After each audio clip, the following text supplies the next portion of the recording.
Assalamualaikum warahmatullahi wabarakatuh. Selamat bertemu kembali dalam mata kuliah Sumber Daya Manusia Sektor Publik untuk semester 4.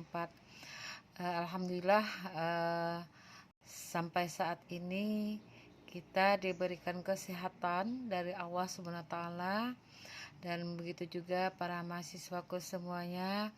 Mudah-mudahan kita sehat semuanya. Nah, di sini Ibu hari ini akan memberikan materi tentang konsep manajemen sumber daya manusia. Konsep dan tujuan pengembangan sumber daya manusia. Manajemen sumber daya manusia itu adalah kebijakan dan praktik menentukan aspek manusia atau sumber daya manusia dalam posisi manajemen, termasuk merekrut, menyaring, melatih, memberi penghargaan dan penilaian. Bagi mahasiswa, sebelum kita menuju ke sektor publiknya, kita akan membahas dulu apa itu masalah tentang manajemen sumber daya manusia. Tujuan manajemen sumber daya manusia secara umum adalah untuk memastikan bahwa organisasi mampu mencapai keberhasilan melalui orang. Sistem manajemen sumber daya manusia dapat menjadi sumber kapabilitas organisasi yang memungkinkan perusahaan atau organisasi dapat belajar dan menggunakan kesempatan untuk peluang baru.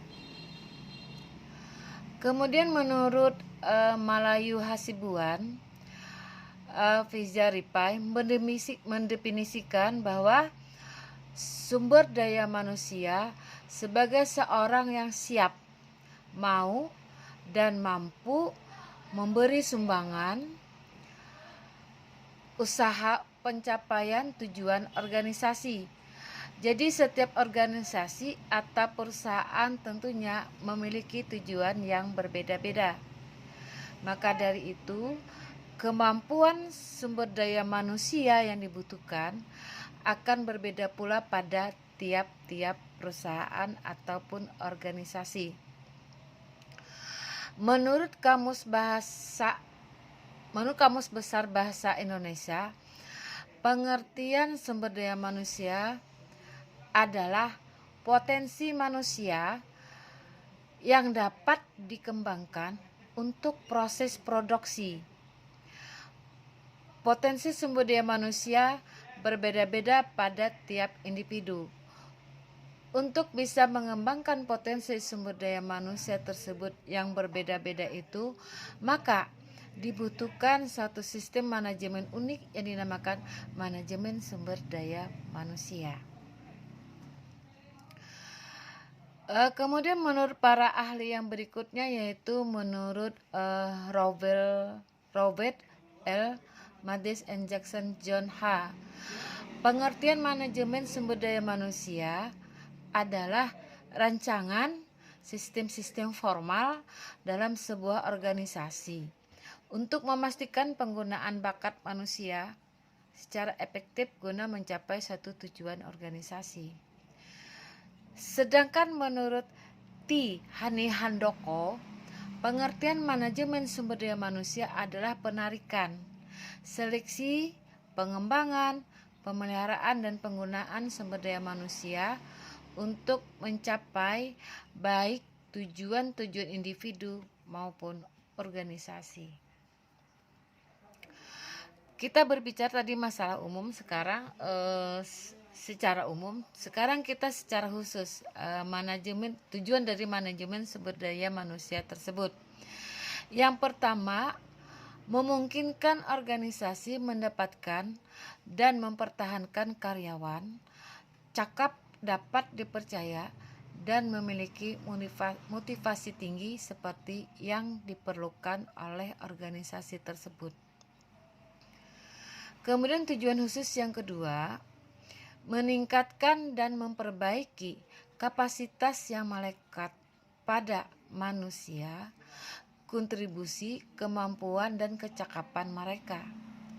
Yang ketiga, mengembangkan sistem kerja dengan kinerja tinggi yang meliputi prosedur, perekrutan, dan seleksi yang teliti, sistem kompensasi dan insentif yang tergantung pada kinerja, pengembangan manajemen, serta aktivitas pelatihan yang terkait kebutuhan bisnis.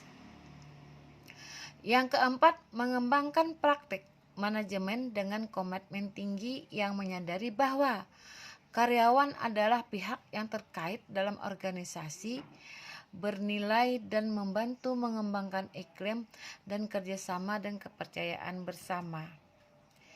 Kemudian yang kelima, itu menciptakan iklim di mana hubungan yang produktif dan harmonis dapat mempertahankan melalui asosiasi antara manajemen dan karyawan. Yang keenam, mengembangkan lingkungan di mana kerjasama tim dan fleksibilitas dapat berkembang. Yang ketujuh, membantu organisasi menyeimbangkan dan mengadaptasi kebutuhan pihak terkait atau pemilik lembaga atau wakil pemerintah, manajemen, karyawan, pelanggan, pemasok, dan masyarakat luas. Yang kedelapan, memastikan bahwa orang dinilai dan dihargai berdasarkan apa yang mereka lakukan dan mereka capai. Kemudian yang kesembilan, mengelola karyawan yang beragam, memperhitungkan perbedaan individu dan kelompok dalam kebutuhan penempatan, gaya kerja, dan aspirasi. Yang ke-10, memastikan bahwa kesamaan kesempatan tersedia untuk semua.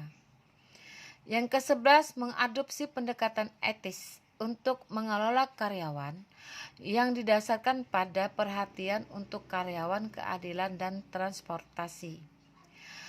Yang ke-12, mempertahankan dan memperbaiki kesejahteraan fisik dan mental karyawan. Kemudian kita membahas tentang pengembangan konsep manajemen sumber daya manusia. Konsep manajemen sumber daya manusia yang pertama adalah konsep awal, itu dikembangkan oleh penulis dari Amerika kurang lebih tahun 1980. Kemudian kedua, konsep ini dibahas penulis dari Inggris akhir tahun 1980 dan awal tahun 1990 yang kadang skeptis mengenai kenyataan di luar retorika dan meragukan moralitas manajemen sumber daya manusia. Yang ketiga, asimilasi manajemen sumber daya manusia ke dalam manajemen karyawan tradisional. Manajemen sumber daya manusia dan manajemen personalia. Di sini kita akan membahas tentang kesamaan dari manajemen personalia dan manajemen sumber daya manusia. 1.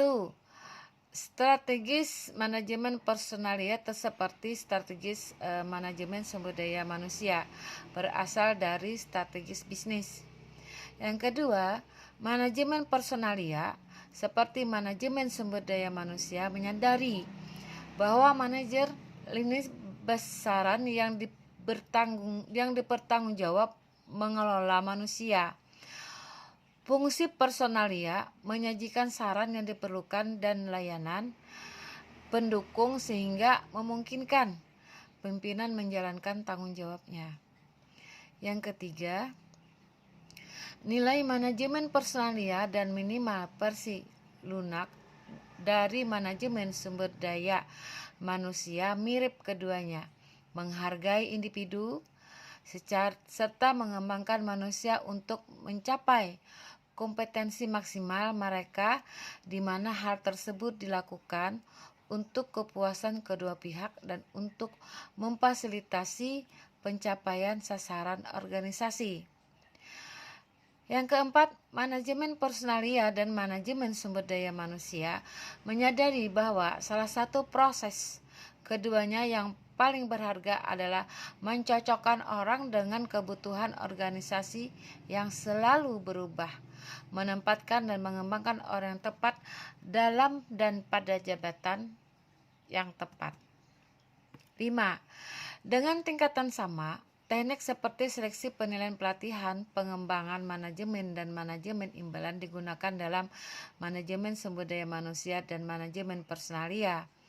Kemudian 6, manajemen personalia seperti Persilunak dari manajemen sumber daya manusia menekankan pentingnya proses komunikasi dan partisipasi dalam sistem hubungan karyawan.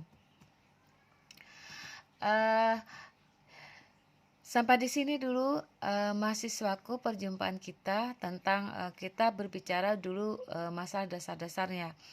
Nanti kita akan berbicara masalah manajemen sumber daya manusia ke sektor publik. Jadi nanti akan kita jadwalkan nanti session yang kedua ya. Di sini Ibu berpesan pada mahasiswaku, jangan lupa jaga kerumunan ya, jaga jarak. Kemudian jangan lupa memakai masker. Kemudian jangan lupa cuci tangan. Ibu berdoa semoga kita dihindarkan semua dari virus COVID-19. Wabillahi taufiq wa hidayah. Wassalamualaikum warahmatullahi wabarakatuh.